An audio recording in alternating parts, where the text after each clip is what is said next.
We're in the House of Justice, 106 West 145th Street. Call somebody. Tell them the action is on the air, and the Reverend Dr. Al Sharpton is in the house. And right now, I'd like you to get on your feet for the president and founder of the National Action Network, the Reverend Dr. Al Sharpton. No justice, no peace. No justice, no peace. No justice, no peace. No justice, no peace. What do we want? Justice. What do we want? Justice. What do we want? Justice. When do we want it? Now. When do we want it? Now. When do we want it? Now. Hug the person next to you, tell them you love them.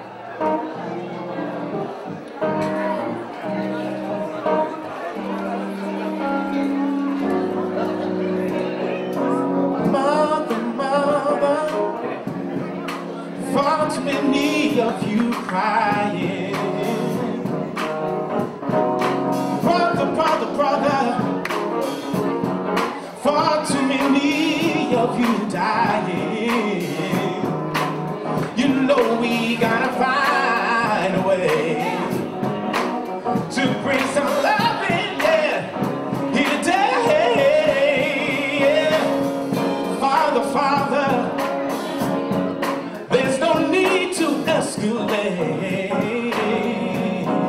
what's going on?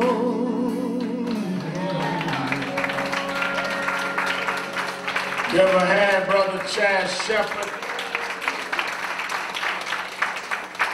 Certainly we're happy to be with you another Saturday morning for the Saturday Action Rally for you that are here live at the House of Justice, 106 West 145th Street in the village of Harlem. And you that are listening live on 1190 WLIB AM in New York, and you that are watching us around the country at www.nationalactionnetwork.net, we're happy to be with you another Saturday where the action is. Give a hand our presider, Attorney Michael Hardy.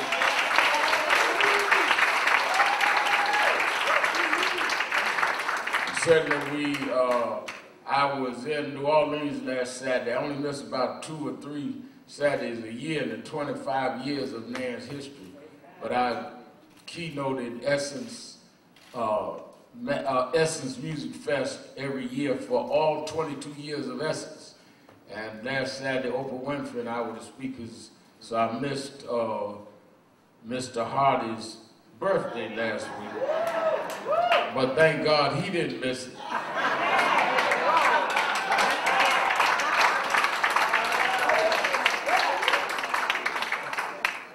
And being that I didn't get back till Tuesday and it was over, I guess I have to give him his gift next year because I wasn't here.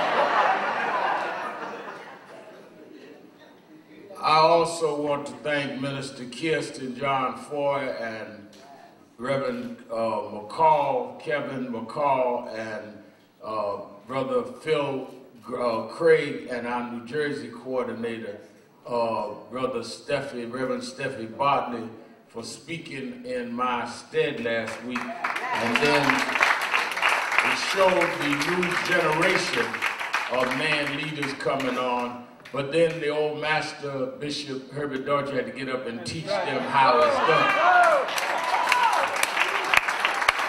Give a hand, Bishop Herbert Dortch.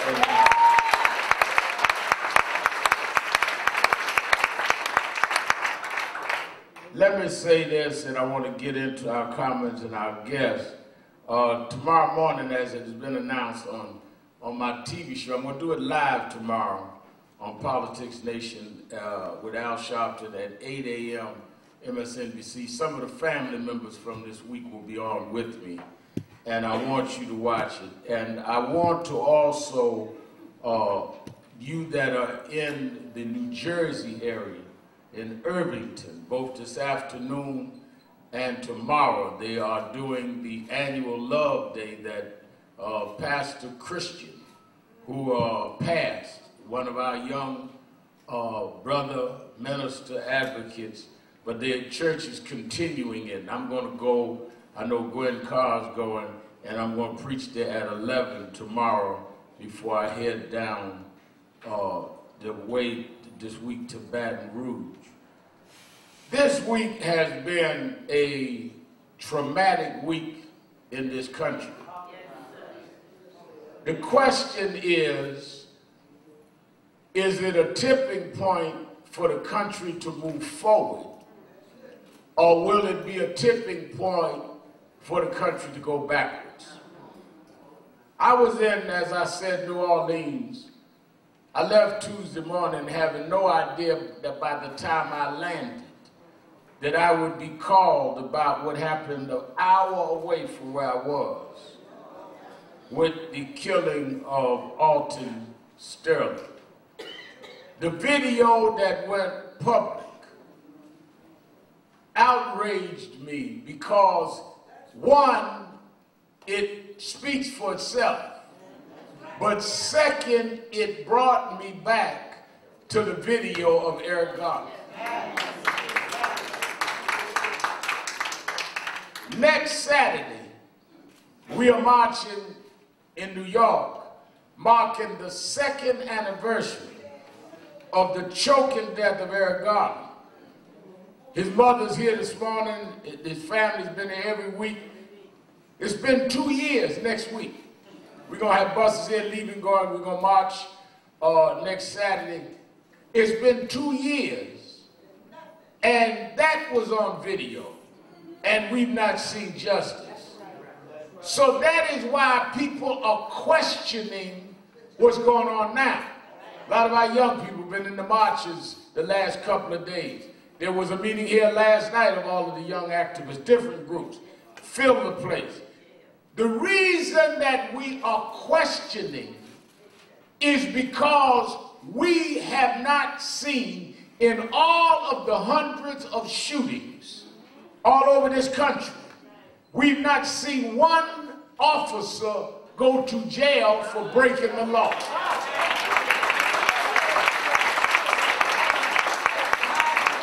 I mean, let's talk seriously now. Reverend Al, all cops are not bad. Reverend Al, they all are not guilty, and they're not. But they're all not innocent either. So out of all of these cases, how does miraculously no officer face a penalty? That's why we march.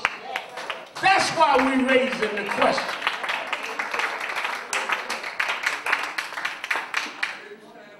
I watched as some on the right started saying, well, it's not that, it's the agitation. There wasn't no rally in Baton Rouge the night that they shot Alton Sterling. How you gonna blame that on a movement or a slogan or an organized thing? He didn't attend a rally. He was outside of a store selling CDs, trying to make way for his family.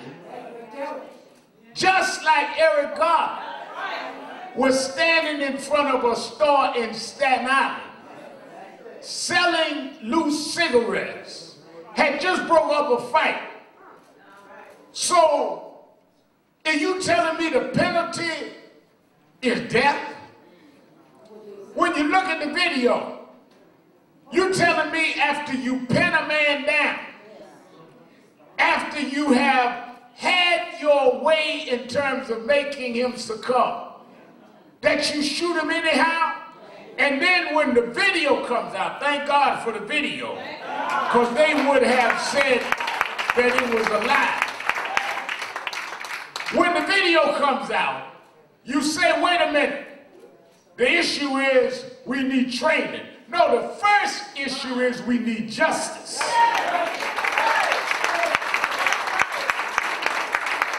You can't run past the view of the tape where it appears a crime is made without adjudicating the crime. Because once police understand that there is a penalty if you break the law, then you have a new environment to talk about training and talk about changing the culture. But as long as a policeman feels no matter what he or she does, they will not have to pay for it, they will not take training, and they will not take the culture serious.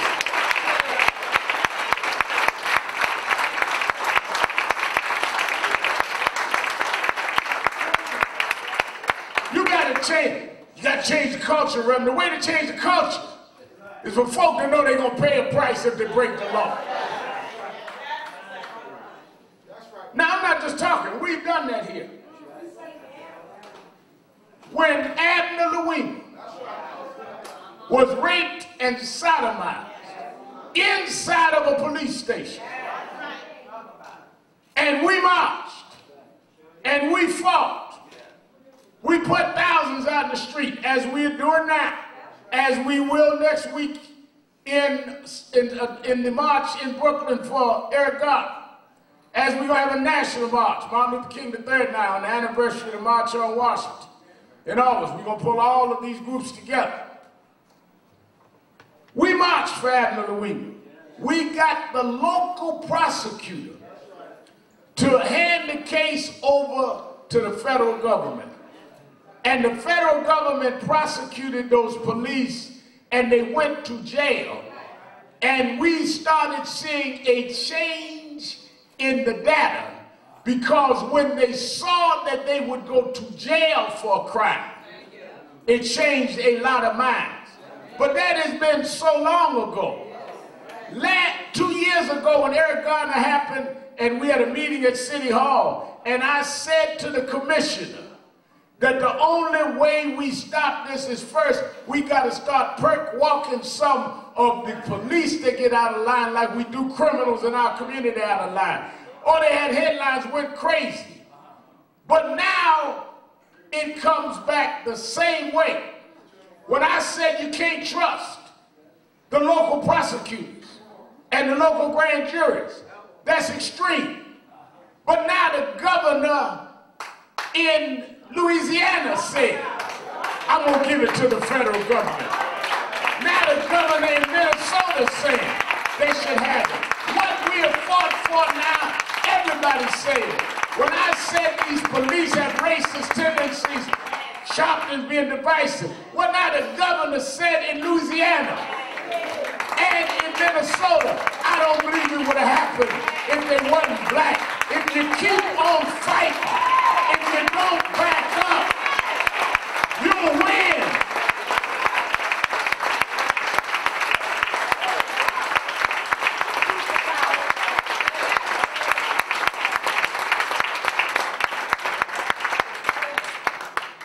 Then Dallas happened. This horrific, despicable act. We are not anti-police. We are not trying to kill police. We're trying to stop the killing of us by those that are bad police. We work with good police. We work with those that are the ones that protect our community. This organization was built on the principles of Dr. King. We did not break down the barriers of Jim Crow by shooting folk. We did not open up the voting rolls that led all the way to President Obama by shooting folks. We are not the killers, we're the healers. I said it at Michael Brown's funeral. I said it in Ferguson as we led the marches. I say it today. Don't identify us with violence, but you must have one standard. If we stand up, you've got to stand up, and you've got to also hold that standard up on all sides. You know, it was interesting to me. A year and a half ago, all of the families, Gwen Carr and the Garner family, the family in Ferguson, Michael Brown Sr. and Leslie, the mother and father of Michael Brown, he was just here 2 weeks ago. All of them, Trayvon Martin's mother, led a march with me in Washington.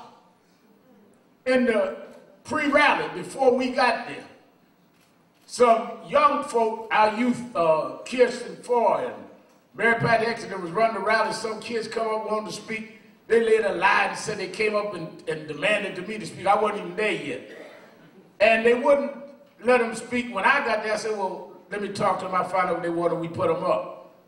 But the reason we screen speakers is you might have someone like this guy in Dallas wanting to get up and talk and might want to advocate what he did. This ain't no generation gap. It's an ignorance gap in the media. You can't let just anybody get up and talk when you've gathered folk for a specific reason. You're not going to exploit these families. And this is an example. This man went to the rally and left the rally and went and did the opposite of what the rally was for. But the media wants this young against old. They want to cause division. When you got young folk and old folk that's scared to death because there's no redress, how do you think we feel? When I was a kid, the conversation was mama and daddy would sit you down, and the conversation was the birds and the bees. They'd explain to you about sex. Now the conversation is what to do if the police stop you. You got to teach your kids how to behave if the police stop you. And now what do you say when the kid looks back at you and say, Mama, Daddy, but this young man, Castile, in Minnesota, did what the police said and shot him anyhow.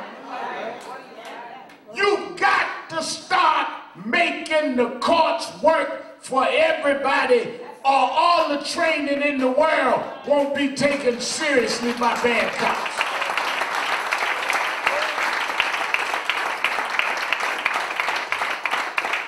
I stand and many others stand and say that what this man did in Dallas was wrong and reprehensible. But I want to see one good cop stand up and say it's time for cops to have to pay if they commit a crime. If they commit a crime, they ought to pay. I want one good cop.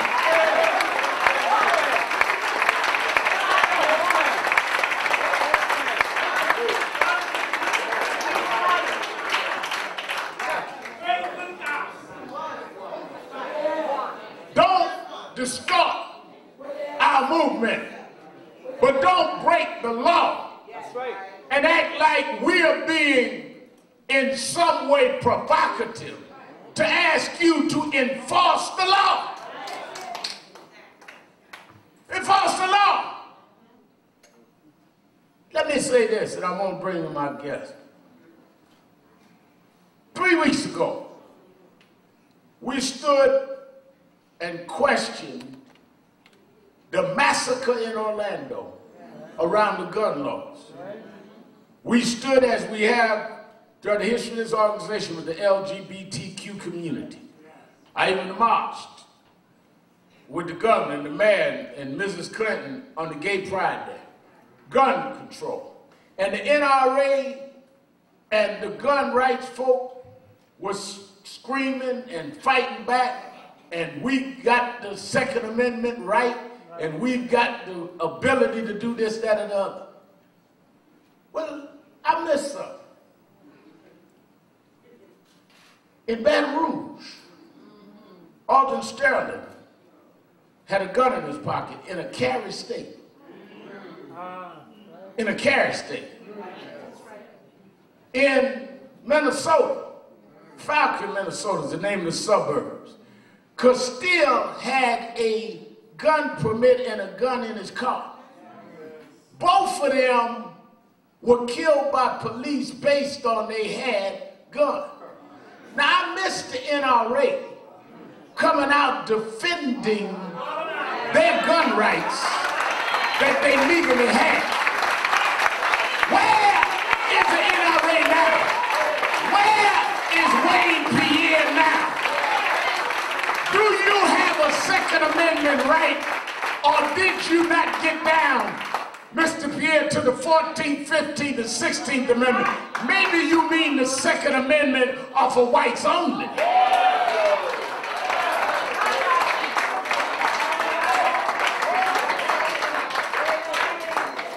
Where was the gun rights for Castile? Where were the gun rights for Stanley? You wanted to fight gun rights when gays were slain in Orlando. But are you going to meet me in Baton Rouge to stand up for Austin Stanley?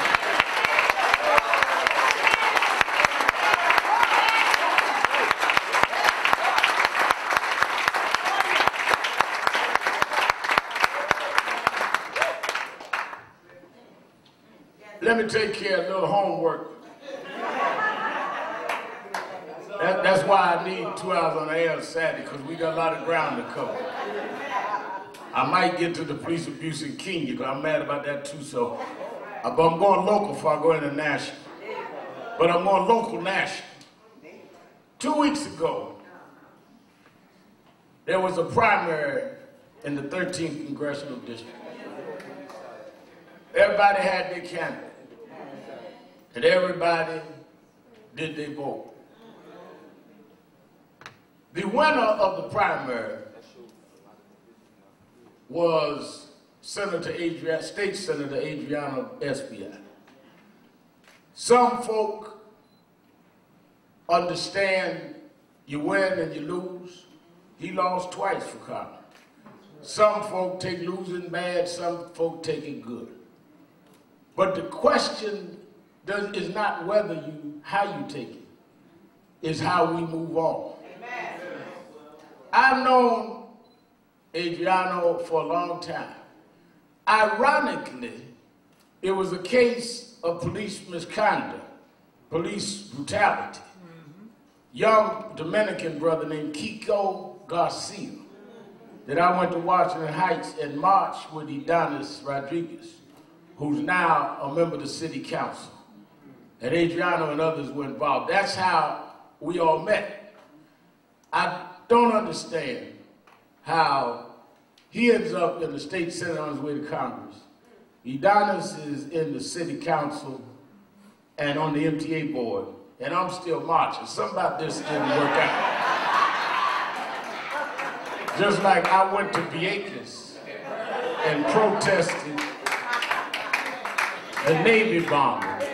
I went with 3 Puerto Rican brothers because we were going to have a coalition. And Adriano, we got to court, and they got 40 days, and I got 90. Something about this coalition thing always don't work out so well for me. But I'm going to try it some more. Because it's the right thing to do. Give a hand to my cellmate, Roberto Ramirez, is in the house.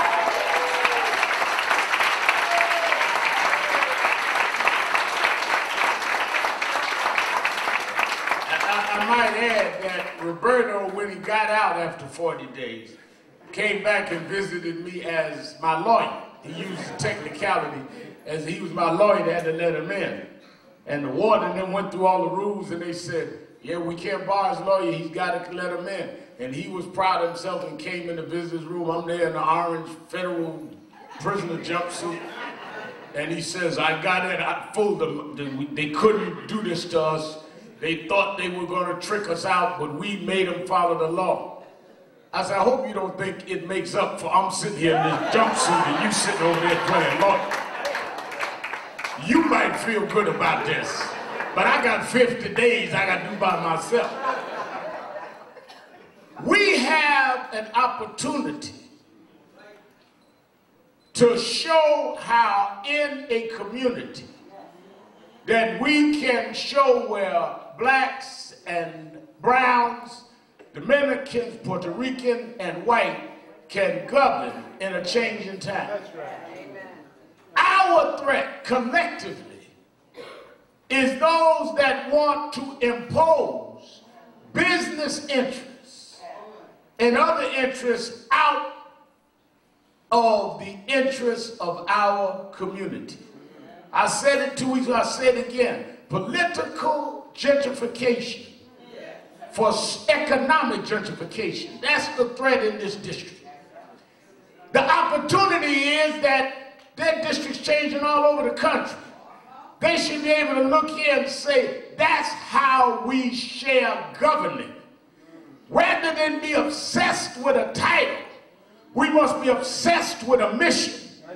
And the mission is that our communities cannot be overtaken, where we cannot afford to live in the communities that we were born in.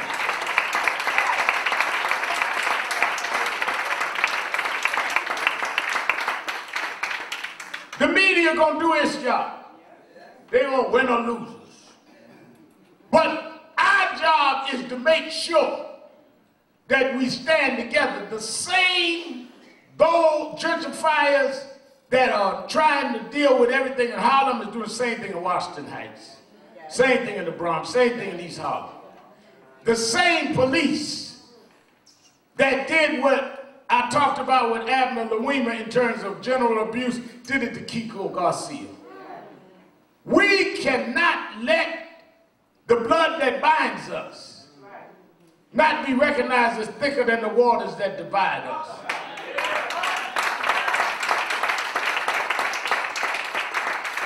Well, we talk different languages because we were brought to different slave owners.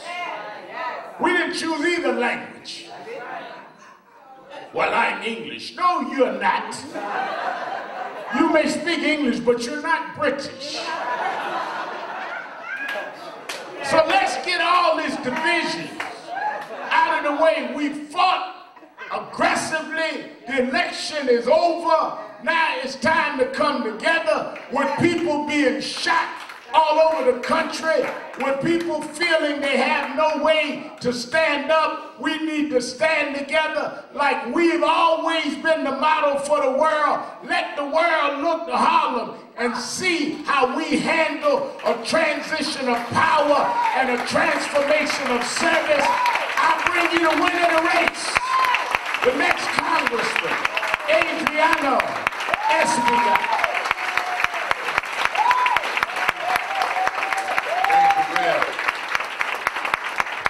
Thank you.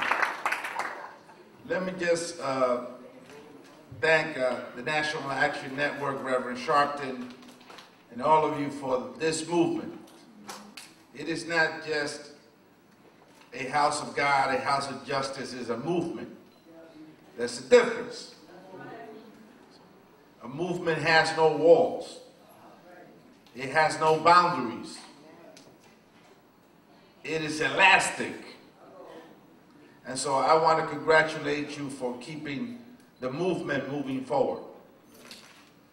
You know, I read about this is a young Dominican who lived in Harlem before I was born. His name was Carlos Cook. Carlos Cook was from San Pedro de Macorís. San Pedro de Macorís is now known for being a factory of shortstops for Major League Baseball. But this young man, Carlos Cook, who settled here in Harlem, was integral in connecting the movement from Marcus Garvey to Malcolm X. And he spoke about Pan-Africanism.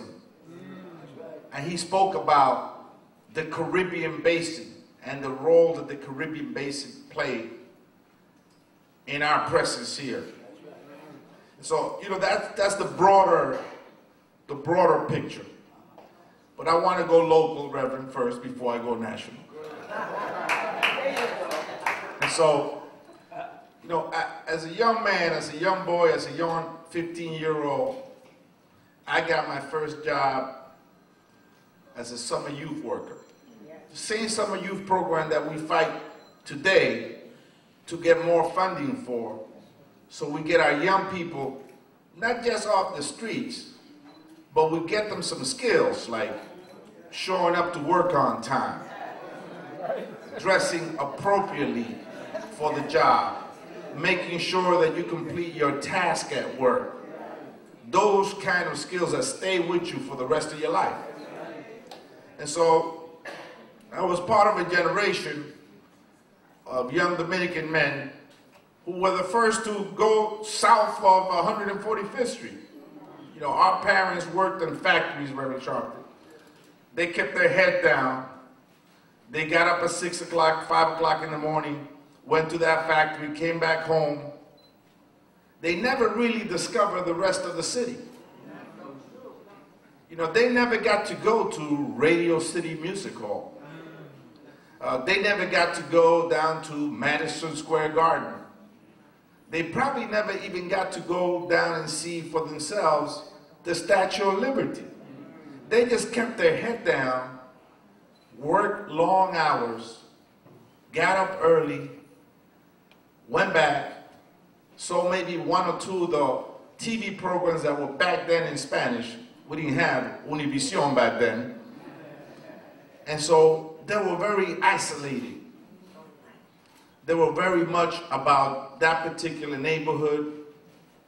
For us to get plátanos, green platans, my grandmother would send me down to La Marqueta on 116th Street and Park Avenue.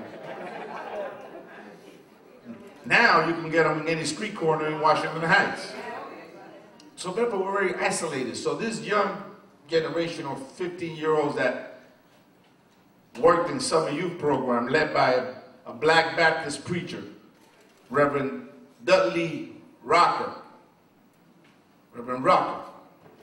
He followed, I learned later, Adam Clayton Powell. He led buses to Washington when Adam Clayton Powell was being expelled from Congress. And he was a tall, must have been about 6'7". He had a very particular way about him. And in our broken English, he used to tell us, you gotta follow the Judeo-Christian tradition. And that means that if they slap you in the cheek, you turn the other cheek. And if they slap you again, you give them the 13. And we would say, Reverend, what's the 13? He said, that's the size of my shoe. So we began through that summer youth program to discover the city. And we would come down 145th Street, a group of us. We were afraid. We say, let's get together on 153rd Street and let's walk down 145th Street to the Armory down the street every 2 weeks to go pick up our summer youth job check. First check that I saw. My mother ran with me and said, we got to open you, a bank account in Harlem Savings Bank so you can learn how to save some money. But of course, we would walk back to 145th Street and pass by the Woolworth there on 145th Street in Broadway. And there, Reverend Sharpton, I ate my first cheeseburger. And so this is the local stuff. And I say this to you because we are all in this together. Whether you live in Washington Heights on Audubon Avenue if you're a young man, or you live on Lenox Avenue or on Lexington Avenue down in East Harlem, you face the same challenges and the same dangers. And these are difficult times. And these are difficult times. But in addition to being difficult times, just like during the Vietnam War, which was televised, right? It was the first time we saw a war on TV. The whole world is watching this. The whole world is watching this. And the prestige, right, that should be of America is at stake if we don't resolve this conflict. So we are at a crossroad, and I couldn't agree more with Reverend Sharpton.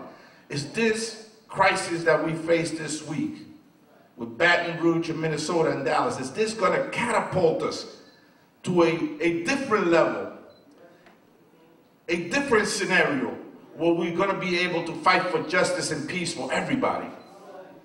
Or will we allow those forces that continue to push in the wrong direction to push us back? That is the great challenge that we face. as a community? Can that young man on Audubon Avenue, can that young man on Lexington Avenue, on Lenox Avenue, feel safe when he walks out of his home every day? And feel reassured that he's going to be able to come back home safe and sound? Can the police officer feel that they can work with the community? That's the great challenge that we have before us. And it's going to take all of us to work together to make sure that, and this is no easy task. Let's not be fooled by this. It requires a movement. That's why this is a movement. Not just the House of Justice, not just a house of God, but a movement of ideas. And Harlem itself is not defined by its boundary. It is Langston Hughes. It is the Apollo. It is Reverend Sharpton in the House of the Das Harlem. And there's a Harlem in every state and every neighborhood of this country.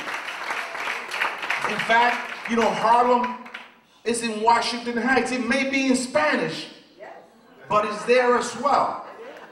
And so I urge you all to let's work together. You know, when I first got elected to the Assembly and I went up to Albany, one of my colleagues told me, you don't go join the Black Caucus.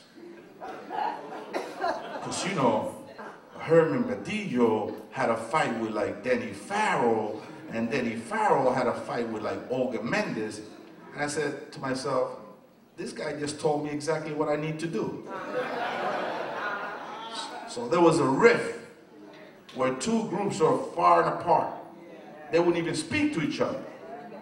So I joined the caucus, and luckily 4 or 5 years later, I was a chair, and we had everybody back at the table. And then at that point, we welcomed the first Asian member from Queens, Jimmy Mann, who was an assembly member, to come into the caucus. We had to change the name from the Black Puerto Rican Hispanic Caucus to the Black Puerto Rican Hispanic Asian Caucus, so we could be all inclusive.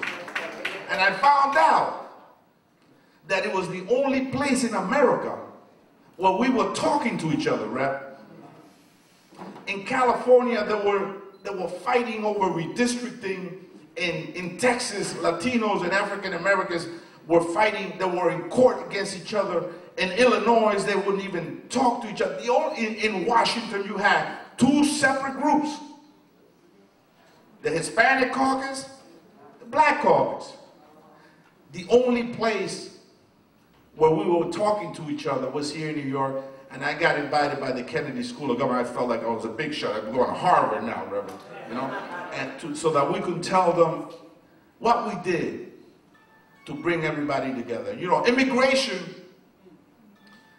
wasn't always welcome in the African American community. Immigration was not welcomed by labor. But it took Reverend Jackson and Reverend Al Sharpton to push the movement to understand that immigration is a global dynamic. It's not even about the United States. It is about immigrants from Africa, from Senegal going to Italy. It is about Middle Easterners going to France. It is about Guatemalans going to Mexico. It is about Dominicans going to Puerto Rico. It is about Haitians going to Dominican Republic. It is about all of those people collapsing here in the United States because there's still hope that this country could live up to its destiny and to the true creed of its values and lift all those people up. And that's why this is a critical time. And the whole world is watching us. So I hope to continue to work with you. I'm going to go down 145th Street, not to pick up my summer youth check anymore. I'm going to come here to the House of Justice as much as I can and work with all of you and Reverend now to make sure that we bring justice to America. Thank you so much. Keep the faith.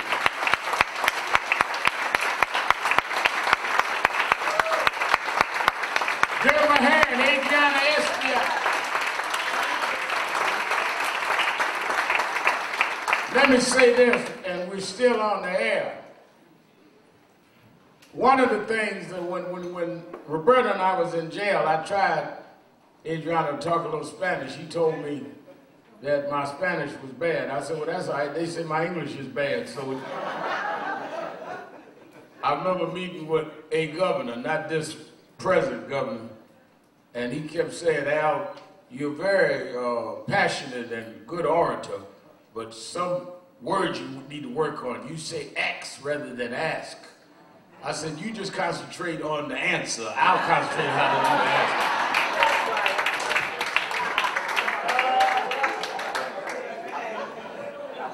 But one of the things that I think is very important about what we've done this morning and what the 13th Congressional District has done, that we can say in retrospect, because all the race is over, there's a candidate for president who has rallied a lot of his support, talking about building walls and blocking people.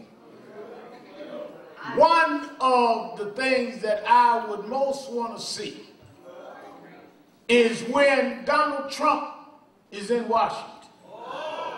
I don't think he'll be there as president, but when he's in Washington, I'd like to see us walk up to him and show him our congressman who was born in the Dominican Republic, who was an immigrant, who came here without papers, and who grew to serve this country in the state legislature and on his way to the Congress. And on the primary night, as he talked about the divisions between blacks and Latinos and whites, I want him to meet a man that we tore the walls down in Upper Manhattan and the Bronx. He represents Trump's walls coming down. We're not going to have no walls left up in Harlem.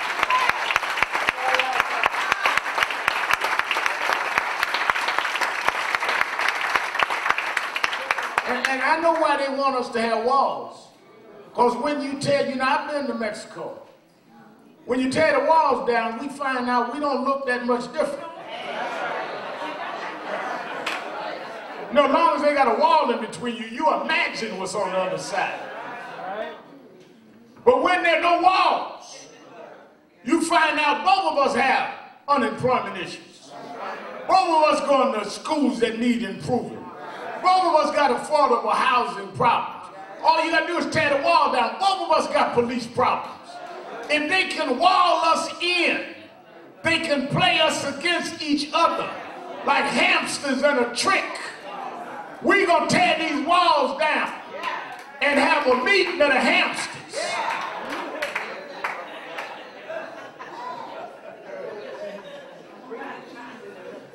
You know that whole thing of crabs in a barrel? And how they crawl over each other and hold each other down. No, what the crabs need to do is have a crab coalition and tear the lid off so there's more room for all the crabs. That's right.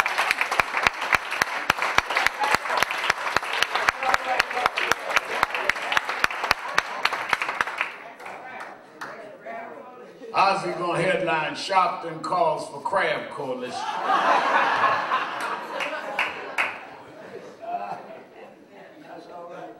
Next Saturday, second anniversary is next Sunday of the chokehold death of Eric Garner. We're still waiting on the federal government's case. We have, for 2 years, marched. Let's not forget, Eric Garner's case was the first case. Ferguson happened after Eric Garner. I preached both funerals, led the marches for both, and continue to. All of these litany of cases started with Eric Garner. I talked last night with those family members, many of which that we're dealing with the preparations for funerals. And in fact, I want to sadly announce the passing of Dr. Roscoe Brown. I should have done that earlier.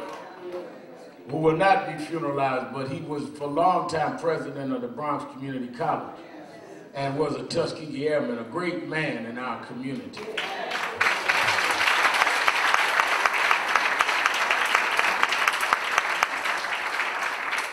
I talked during the week, all week, with the family of Sterling, which is, they and the ministers invited me to come down and help in their pursuit of justice. And I'm going down. We were going tomorrow, but because they want to respect Dallas and the aunt that raised him, and I talked, and she'll be doing my television show. I'll be going down early next week. Then I talked last night with Diamond Reynolds, and this is the young lady that videotaped her boyfriend being killed. And we talked a long time last night. I'm going to be going into Minnesota. I'll announce that later in the week, but we're going to Baton Rouge. But I will be back here next Saturday because the Thursday that Eric Garner was killed, and Cynthia Davis got me on the phone. I was in Nevada doing voter registration. Gwen Carr, his mother, who knew me from the church, she's a church woman, knew me since I was a boy preacher. And we told her to be here that Saturday. We had buses. We ended up marching 1,000 people that Saturday out in Staten Island. Later we did several thousand. And we kept the marches going, and his daughters and everyone. And other groups have been involved, not just Nan, other groups. We promised that we would stay with them till the end. And we're going to be with them next Saturday. And folks from Baton Rouge and folks are coming from many of the cases that have happened subsequent. One, to show they've done nothing about any of these situations. Two, because Gwen has been all over this country with all of them.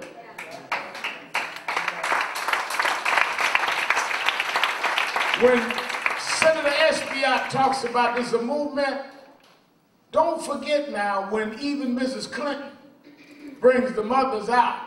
The reason the folk know the mothers is because a movement made everybody know the names of those victims. It was a movement that done that. And whether it is Nan or whatever, we've got to support what is right. And we must do it nonviolently. One, because you cannot become what you fight. Gandhi said change starts with you. Second, it is morally wrong. And third, you strategically take away from their families the pursuit of justice. You don't have the right to take Eric Gardner or take Alton Sterling and decide you're going to have your tactic to pursue the justice that their loved ones want pursued in the way they wanted to pursue it. I do not believe, that's why I didn't agree to go to Baton Rouge until they called and asked me, and I talked to the aunt. Same thing with talking to the parents. We do not as an organization get involved in situations that we don't talk to the people that are primarily going to be left with the results. A lot of them just jump up and do stuff and do it their way. Some of it's sincere, some of it just trying to do other agendas. But I think that you've got to respect those that are going to be left to live with the results. And that's why we stay close to the families and try to assist and aid in any way we can. I want you to hear an appeal for next Saturday from the mother of Eric Garner. The one and only. She's been there every week, every Saturday. And so has her daughter-in-law. And they've been here. We meet every Saturday. Some reason why National Action Network can get more folk out, because we meet every week. We don't just meet in a crisis. We meet every week. And we hear holidays feeding the hungry. Espaillat was here helping us feed the hungry on last Christmas Day. He gonna be here this Christmas. He don't know it, but he just found out.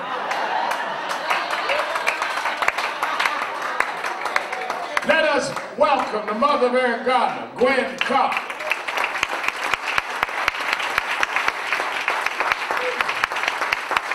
Good morning, everyone. to God who's first in my life.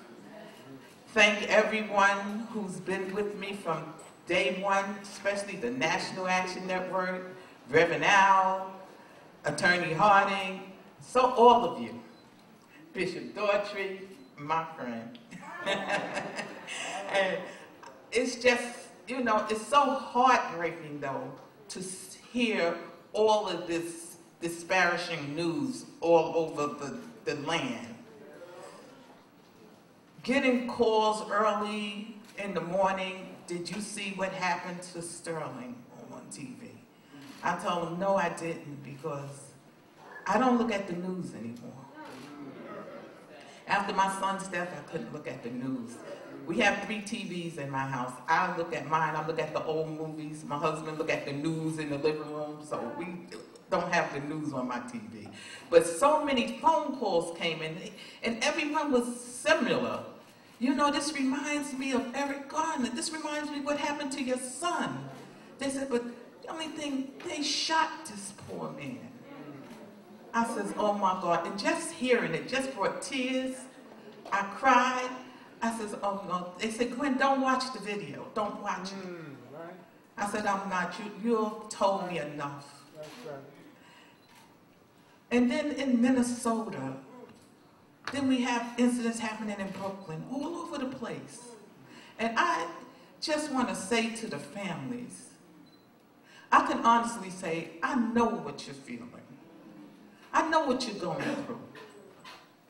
And I want to say, just try to be strong. I know those are just words, but in time, if you get with someone positive like I did, like the National Action Network, who stayed there from the time that we started, they were here when the cameras are here and when the lights went out. And I'm here because, as I said yesterday, Reverend Sharpton made me know that I'm in a movement, not a moment. That's right. And to those groups, you get with someone positive, like if you have a National Action Network in your town, you get with them. And you stay with them, because they will stay with you. That's right. Because you need support at this time, because it is really, really a low moment in your life, maybe the lowest moment in your life. And then in Dallas, them shooting those innocent police officers. Why kill the innocents? They're not the ones that shot your loved ones. They're not the ones who we're, you know, trying to get justice for. So we don't go down gunning down innocent. We are about peace. That's right. Just like next weekend, next Saturday, we're going to have a unity march.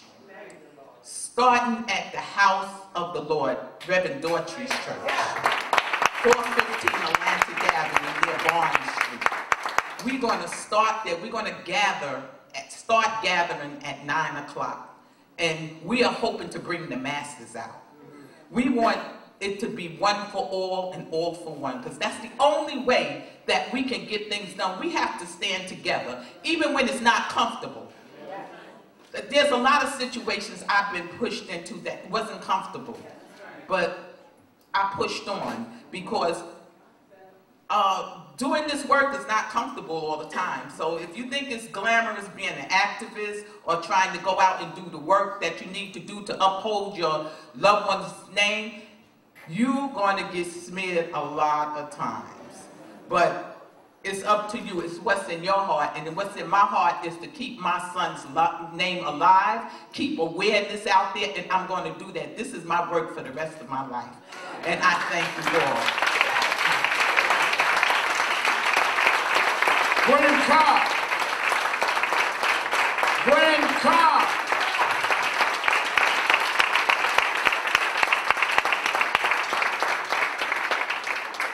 Let me say, last night, as I gathered with some people, I did about 2 or 3 programs at MSNBC, and I met with some guys last night.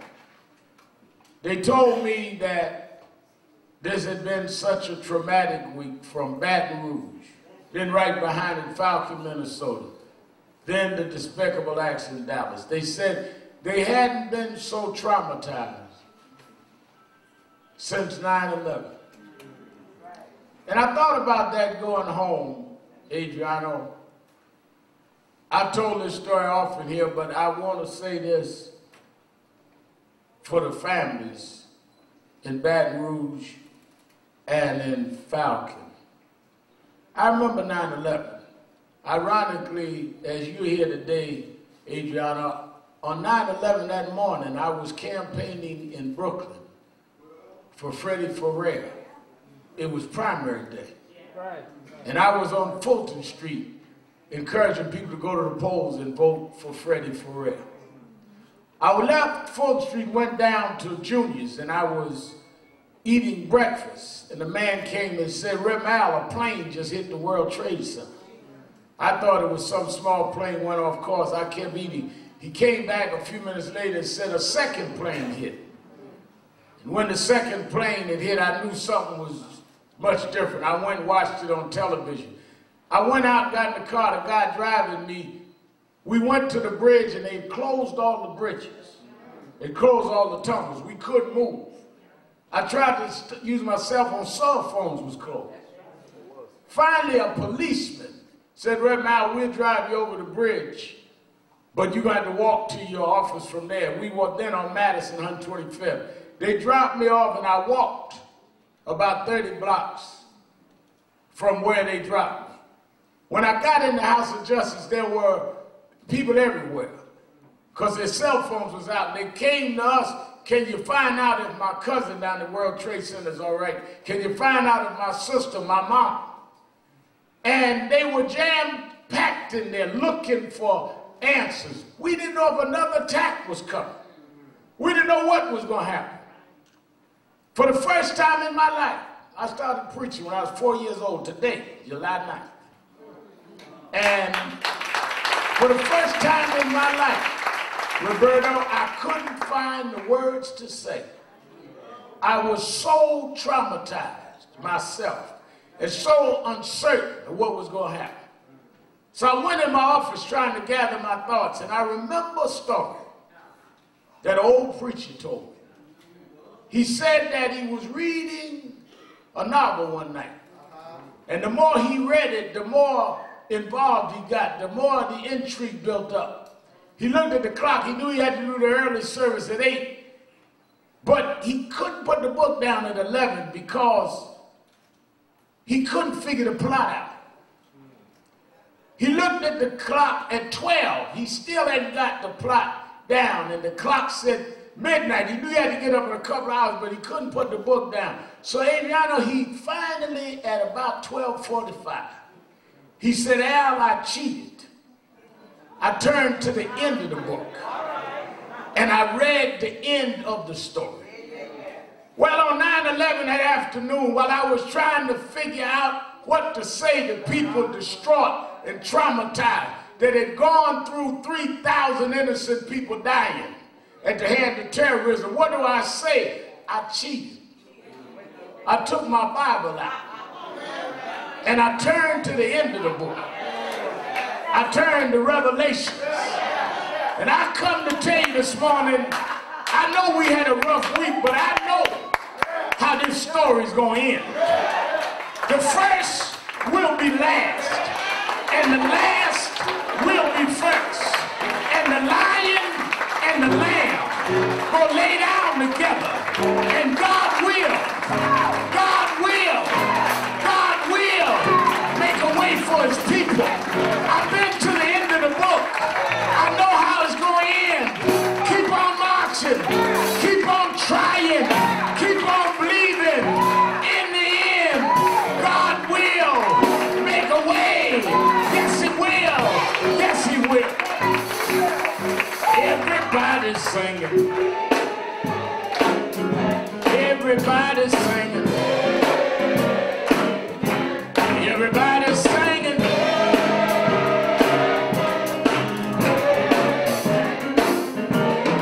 Sing it like you mean it. Sing